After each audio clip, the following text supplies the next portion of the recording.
Magandang tanghali sa inyo lahat. Andito si Brad. Ano ang pangalan?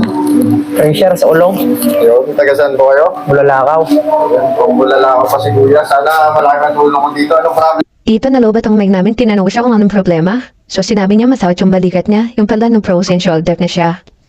Kaya ang ginawa namin na himas-himas ko lang muna, chinek ko muna siya. Yan din na pinataas-taas muna. Yun. Makikita sa kanya mga mukha yung ping. So yan may mga frozen shoulder dyan, yan yung mga nararamdaman nila. Yan. So yan, hindi niya maintaas hanggang dun. Yan, hanggang nan.